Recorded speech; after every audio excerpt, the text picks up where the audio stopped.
In a country that declared the end to socialism, a major poll released in January of 2016 revealed something unexpected. 43% of people under 30 in the US view socialism favorably, compared to only 32% who view capitalism favorably.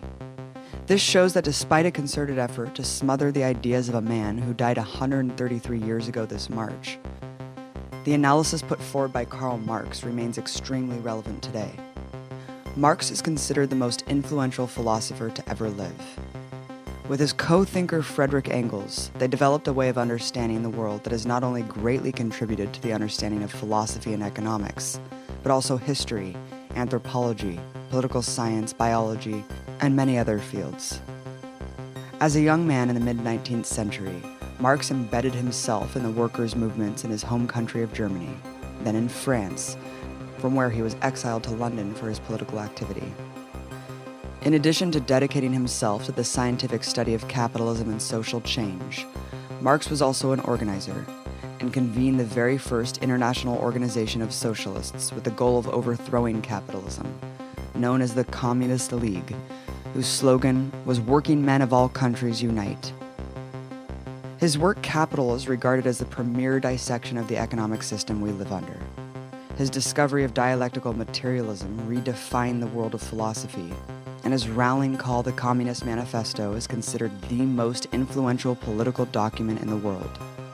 As the US empire thrashes to survive the current global capitalist crisis, and with rejection of capitalism clearly growing among young people, I wanted to find out what it was about Marx's work that has had such a profound impact from peasants in Asia to miners in Africa to workers in the US alike. So I talked to someone who's been teaching students and the public about Marxism for years, Dr. Richard Wolff, professor of economics emeritus at the University of Massachusetts, Amherst. You're a Marxist economist. Let's start from the basics. What is Marxism, and what does it mean to have a Marxist lens with which to view the world? I think the best way to understand it is that the difference between Marxism and other things is that it wants to go to the root. It is radical in that sense. It wants to see these problems: homelessness, inequality, an economy that bounces around, having a recession or a depression every 3 to 7 years, a society that concentrates political power in a tiny number. These recurring problems of capitalism, Marxism says, are built into the system. And if you want to solve them, you can't do that within the framework of the system. You have to face the fact that the system itself is the problem, which is why Marxists tend to be people who abide by the idea we can and we should do better than capitalism. We should reorganize society because that will be a better way to deal with all those problems than dealing with them individually as if you could solve homelessness or solve inequality by a quick fix, by a marginal adjustment. No, the problems are systemic. So you have to understand how capitalism as a system works in order to begin to work your way to a solution. Could you give a brief explanation of dialectical materialism? Marx was a philosopher, so being a rigorous and systematic thinker, he didn't want to jump into economics, which is what he focused on, without grounding it in philosophy. So he begins as a student of Hegel, the great philosopher. When he begins his academic life, Marx began as a professor. He taught philosophy. His doctoral dissertation was on ancient Greek philosophy. He wasn't an economist when he began. He ended up thinking he had to study economics because of how philosophy got him there. And to be quick in a way of an answer to your question, he comes out of a school of thought that believed that ideas were the supreme achievement of human beings. Ideas are what you get from the most refined reflection that the human brain can do. If you're religiously oriented, ideas are what you get from God, from the spiritual realm. And so the world is really shaped by something prior to the world, namely ideas. So the notion is, sometimes called idealism, that the real world is the product of ideas. And if you want to really understand the real world, go to the ideas that make it what it is. Religiously, in the beginning, there was nothing. And there was first God, which is a non-material idea And that creates the world. Remember, in Genesis, 7 days, God, a spirituality, creates the materiality of the world. Marx rejected that. For him, the material is just as important as the ideal. If you want to see where the material comes from, it's shaped by ideas. But, and here comes his radicalism, it runs the other way too. The ideas don't come from nowhere. They come out of the real world. The ideas we have as people have to do with the real material problems we have as human beings and how we solve them. Where do we get our food? Where do we get our shelter? How do we get protection as little children from the elements, from our parents? All of these real material matters of life and survival are shaping our ideas every bit as much as our ideas shape the reality.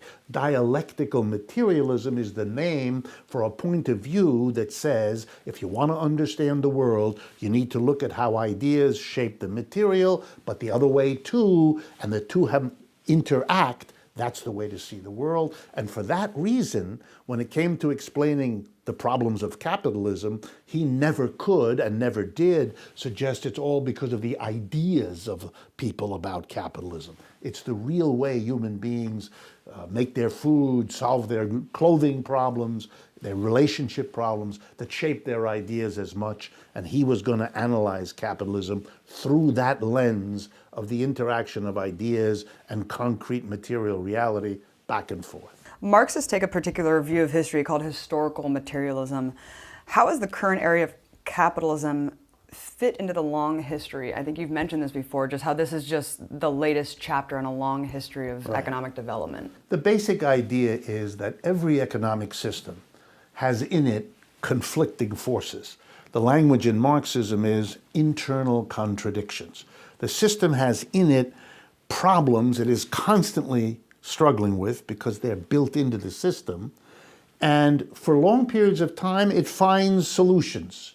But in the end, historical materialism says, the internal contradictions become unmanageable, and then there's a kind of explosion, the system dies, and a new one is born. So we had slavery, for example, in various parts of the world. It was born, it evolved, it had its contradictions. For example, the contradiction that the only way a slave system can continue is if you replace the slaves that reach old age and die, and that's become a big problem for many slave societies. So eventually, the slavery couldn't solve its problems, and it died, replaced by feudalism in Europe, which went through the parallel process, and then it blew up. It couldn't solve its problems. So historical materialism begins to look at capitalism through the same lens. What are the internal contradictions? How do they bedevil the system? What solutions for a while have they found? But when and where might we get to a level of internal contradiction that makes the system tremble, makes it vulnerable, and at that point, if revolutionaries can see and understand what's going on, they can intervene to move to the next system, to get beyond this. Just like rebels overthrew slavery, rebels overthrew feudalism, the expectation of Marx was that capitalism would generate the contradictions, then the tensions, then the failed solutions that would then bring into being the rebels with the ideas of criticism, Marx himself being one of those, who would eventually move to the next system. To illustrate it as concretely as I can, let me give you an example of the kind of contradiction Marx found in capitalism that has been crucial for everybody else. And I pick it because it's so relevant right now in the United States and around the world. Every capitalist, I think most of the folks watching know this just from their personal life. Every capitalist is always trying to either make more money or survive competitively by saving on his labor costs. One capitalist does it by substituting machines for working people, automating, getting a computer to do what he used to have 50 people do, etc., etc. Another capitalist does it by trying to get cheaper workers in place of more expensive ones, hiring women, if they're less expensive, to do the job that they used to pay men more for, hiring immigrants rather than native folks, moving to another part of the world where wages are much lower. We all know that. So Capitalists are always trying to save on labor costs because they can make a better profit if they do that. But here comes the contradiction. If all capitalists are reducing the number of workers they pay or reducing the pay they give to their workers, what will result is that the working people have less and less money. And if they have less and less money, they can't buy what the capitalists are producing to sell. The capitalists, therefore, are destroying themselves, but they have no choice. They have to save on the labor outlay, and then that comes back and bites them in the rear end because there's no demand. If you've been so successful becoming rich as a capitalist, you've killed yourself. These kinds of contradictions, for Marx, are the beginning of the end of a system. It papers it over. For example, when people couldn't buy in the 1970s, the capitalist system kept going anyway. How did it do that? How did it keep going when the people didn't have enough money from their wages to buy? The solution was credit. We loaded the world up. House credit, that's your mortgage. Car payment credit, nobody buys a car except by paying out. Credit cards, which didn't exist before the 1970s for anything but traveling businessmen, and only a small number of them. And then when that was not enough, we loaded up, for the first time in American history, an entire generation of students who can't get a degree without loading up with tens of thousands of dollars of debt. We kept the system going. People could buy stuff even though their wages didn't pay for it by borrowing. And in 2008, the predictable happened. It turned out your fix only lasts for a while. You really have to ask, in a way that many of us as Marxists haven't done for most of our lives. The problems of capitalism now are so severe, so systemic, so global, that we're beginning to wonder whether this system is going to find a way out. The Marxists are not the only ones wondering whether this system is coming to an end. The people on the other side of the political fence are very worried too. Yeah, you have billionaires writing op-eds. The Absolutely. pitchforks are coming for the plutocrats because they know what's coming. Let's talk about the bubbles. You're talking about the housing bubble, and I think that this is a really interesting indication. The housing crisis, the crisis of overproduction, the fact that we have more houses than we do homeless people. But because you had this crisis of overproduction, too much of something was produced and people couldn't utilize it. I mean, talk about that concept and why this is an inescapable phenomenon under capitalism. Starting in the 1970s, American businesses began to have what I like to call a eureka moment. They realized that in the West, North America, Western Europe, and Japan, 100 and 200 years of capitalism had built up impressive factories, offices, stores. But they were built up in the places where capitalism was born, Western Europe, North America, and Japan. That's where they had concentrated everything. And that's where they had drawn workers in off the countryside to become urban, industrialized working classes. And along the way, the workers, noticing how productive capitalism was since they did the work, demanded for themselves a rising standard of living. So roughly, from 1820 to 1970, particularly in the United States but elsewhere, wages rose. That's what, over that time, capitalists were doing so well they could raise the wages of their workers and still make out like bandits. So it was a system in which people began to get the idea capitalism works. It delivers the goods because it raises wages. You had to not look at what was happening to where most people in the world lived, Asia, Africa, Latin America, because for them the situation was horrible. But if you concentrated on where capitalism was born, you could fool yourself into thinking, wow, this is a system that works. And the capitalists, of course, and the people who liked it celebrated all of that. Then in the 1970s, capitalists had this eureka moment. They said to themselves, wait a minute, we're in North America, Western Europe, and Japan, where the wages are now very high. Workers are very happy. But why are we here? In the rest of the world, which has been savaged by the growth of capitalism in those privileged areas, wages are very low. So in this eureka moment, capitalists said, what are we doing here in Western Europe, North America, and Japan? It's much more profitable if we produce in China, in India, in Brazil, anywhere else. And there begins what we're still in the middle of, the exodus. the abandonment of the places of origin of capitalism by the capitalists. So there's a massive move to China, India, Brazil, and all those places, producing what? Well, what every capitalist wants, which is to make a bundle. So they build big factories, imagining that they can sell all of this stuff like they used to. But they forgot something. If you go from high wages in the United States to low wages in China, the bottom line is that the people earning wages are earning a lot less than they used to. It's not just that they're not Americans, they're Chinese, but they can't buy back what you're building. They can't manage to consume what you have the capacity to produce. Right now, China is slowing down, scaring the whole world. But it's not China that's slowing down. It's the inability of China to sell to the world because the wages of the world's workers have been depressed now for years as we move out of Western Europe, North America, and Japan into these lower. And the system totters as it encounters a very old contradiction in its current form for which they have no solution. And right now, when it's happening on a global scale, Europe is having it, North America is having it, Japan.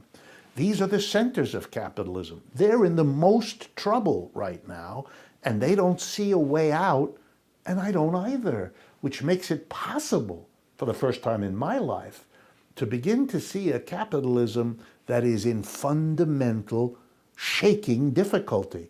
And if I were to explain to someone why you get bizarre politics, unlike what we've had for a century, it's because of this. And here in the United States, you see the kind of theatrical buffoonery, but there's more to it. Why is Trump such a character in the Republican? Why is that party literally tearing itself apart? Because it can't cope. And even the Democratic Party, suddenly confronted with a socialist who isn't marginalized simply because he gives himself the name socialist. In fact, it makes him attractive.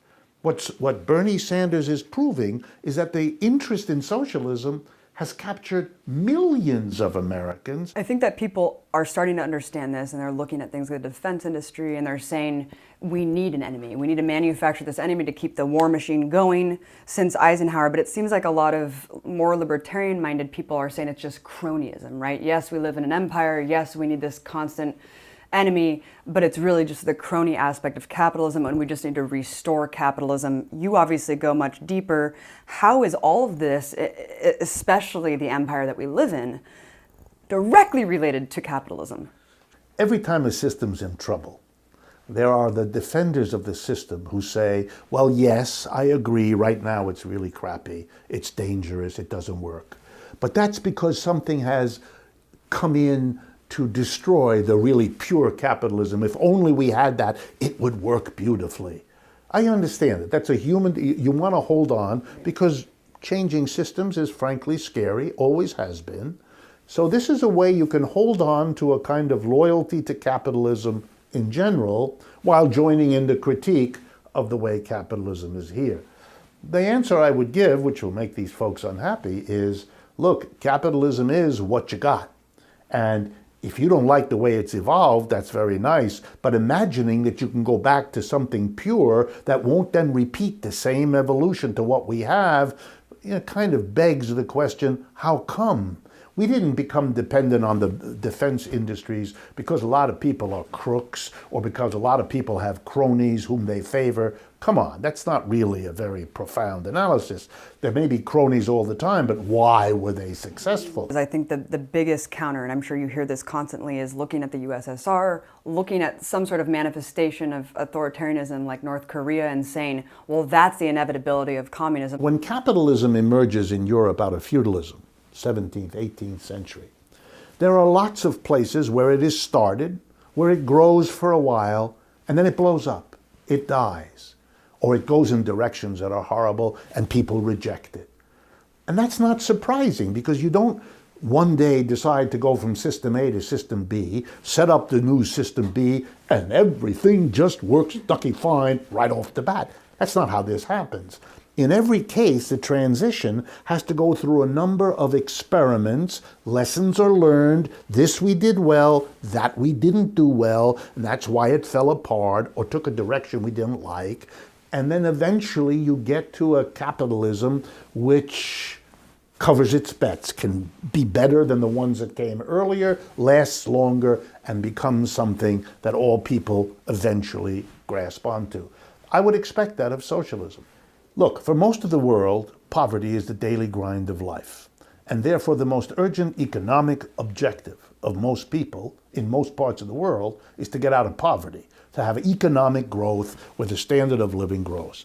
Okay, in the last 300 years, the two examples of large societies that have grown the fastest are the Soviet Union and the People's Republic of China. And just to remind everyone, in 1917, when the Russian Revolution happens, Russia is the most backward country in Europe. The vast majority of its people are illiterate and work in agriculture. It is a poor country that has just lost World War I, and then had a revolution, then had a civil war. I mean, to expect this society to be anything other than an economic basket case would not be reasonable.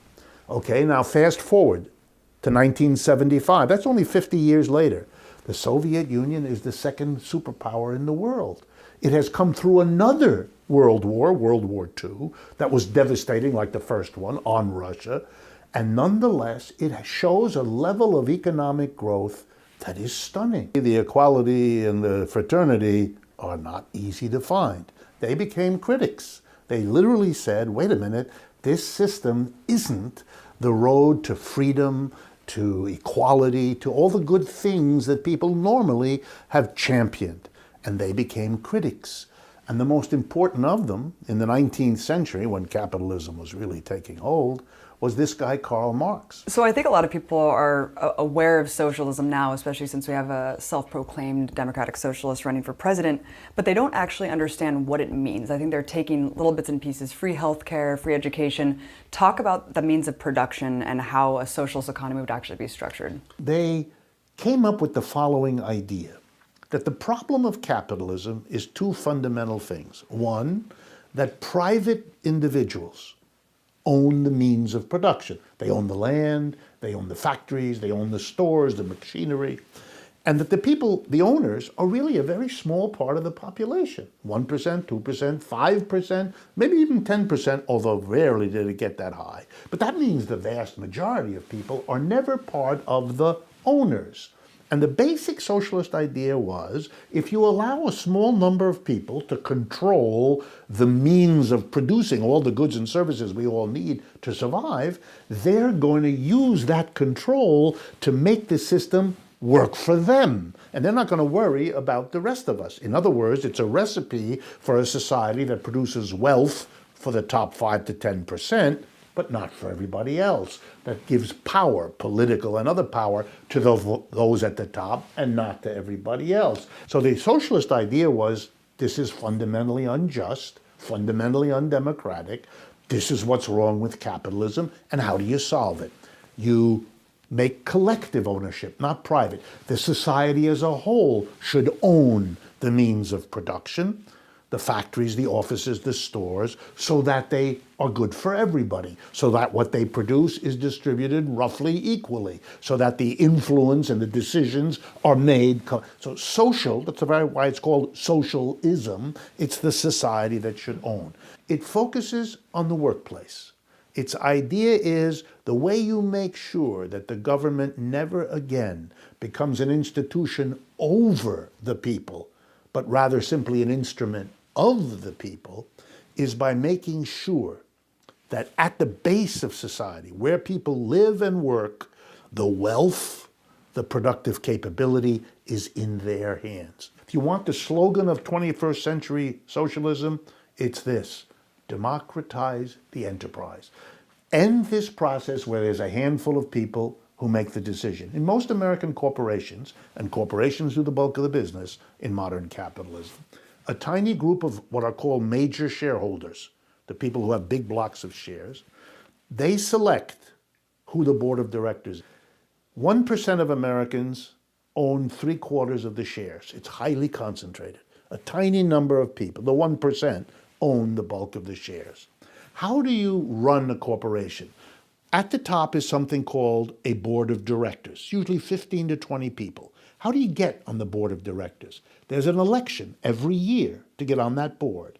And the way the election works is, if you own a share of stock in the company, you get 1 vote. If you have 10 shares, you get 10 votes. If you own 1,000,000 shares, you get 1,000,000 votes. If you have no shares, that's how many votes you get. So there's no pretense of democracy. So if a handful of people own the bulk of the shares, they control everything. They select the 15 or 20 people on the board of directors. The board of directors decides what the company produces, how the company does it, where the company is located, and what's done with the profits. Everybody helps produce the profits. The employees have to live with the decision, but have no influence on it. It is the opposite of democracy. And if you don't have democracy at the workplace, you can't ever have it real in politics either, because those at the top will buy the political system, something which we see in the United States so starkly every day that everyone knows. If workers took over a factory, had a worker co-op instead of a top-down, and the workers together decided what to do with the profits, you think they'd give a few executives $25 million so they have more money than they know what to do with, while everybody else has to borrow money to send their kids to college? It'll never happen. You think a collection of workers, say 400 in a factory, considering that you could make more money if you moved the production to China, are they going to vote to get rid of their own jobs? It's not going to happen. They're not going to destroy their community by having an empty factory. They're not going to deprive their local government of the tax revenues to run the schools and the hospitals. And they're not going to deprive themselves of jobs. So what we've had in the last 40 years, all those jobs leaving, would never have left if it was the collective decision of the workers where this production is going to take place. And I wanted you to also just counter another argument that I hear constantly. I earned it.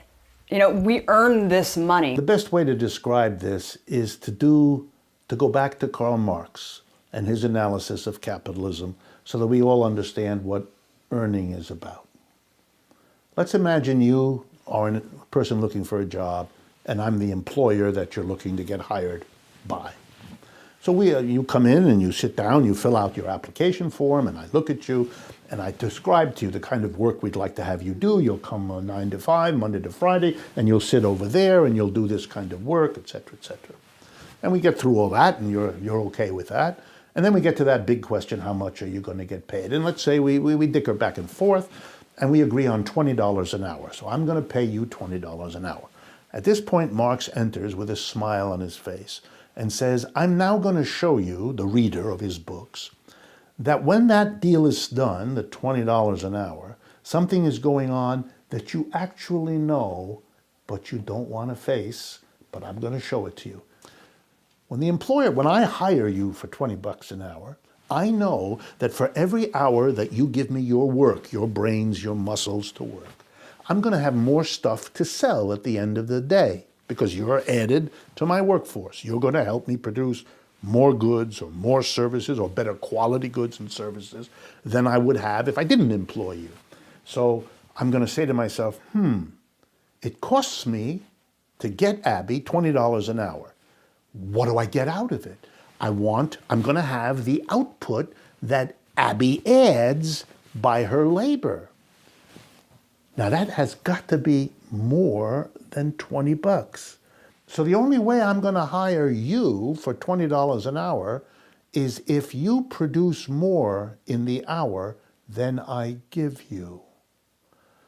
So when you feel in a vague way at the end of the day, as you walk home, that you're being ripped off, you're absolutely right. Or in Marx's language, exploited. So what does the capitalist say? I earned it. No, you didn't. He just ripped people off. The way most corporations work is 4 times a year.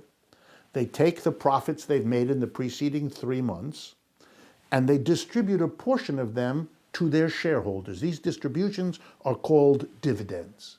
So if you own a lot of shares, say because you inherited them from your grandma, or you stole money and bought them on the stock market, there are lots of ways of getting them. But if you have them, 4 times a year, you go to your mailbox in the morning and you get an envelope and you tear it open, and inside is a check for your share of the profits that have been distributed to shareholders.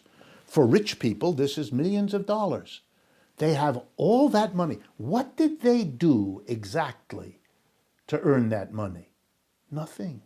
Those people are going to tell me they earned? Earned what? Did they ever set foot in the factory? No. Do they have any idea what this company does? No. They don't care. They are simply sitting there collecting. Well, let's now do a little logic. If there are people like shareholders who get a lot of goods and services they didn't help produce, then there must be elsewhere in that system people who produce what they do not get. So that means if we allow that we are saying, some people, your job is to produce a lot more than you get so that these people can get a lot more than they produce. For Marx, he stands up and says, I rest my case. This system sucks. Famous socialist Rosa Luxemburg once said that it's either socialism or barbarism.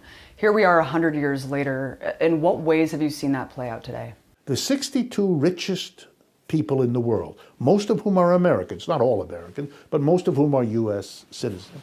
The 62 richest people together have more wealth than the bottom half of the population of this planet, roughly 3.5 billion people.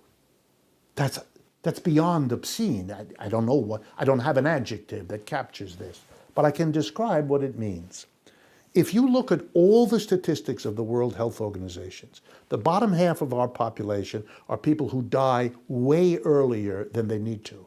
Why? Because their diets are no good, or they don't have enough food in the first place, or they can't get to a clinic to have little problems that are easily solved by modern medical methods taken care of. It's unspeakable what happens to the lower half.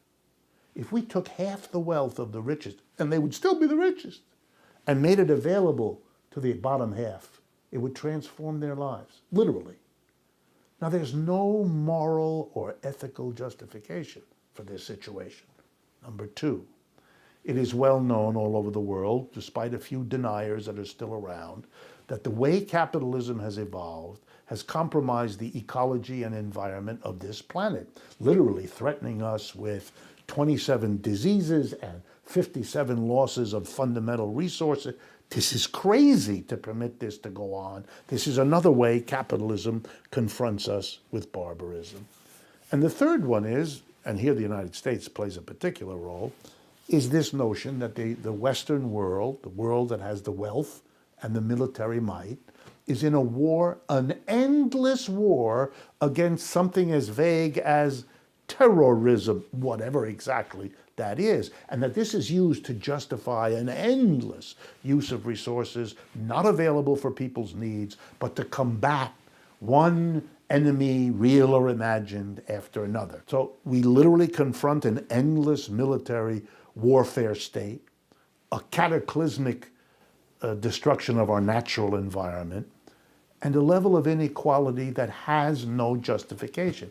Our entire economic situation would have been completely different in the last 30 years if we had had a movement, if we had had organizations to make these demands, because I haven't the slightest doubt that the majority of Americans will support all of them.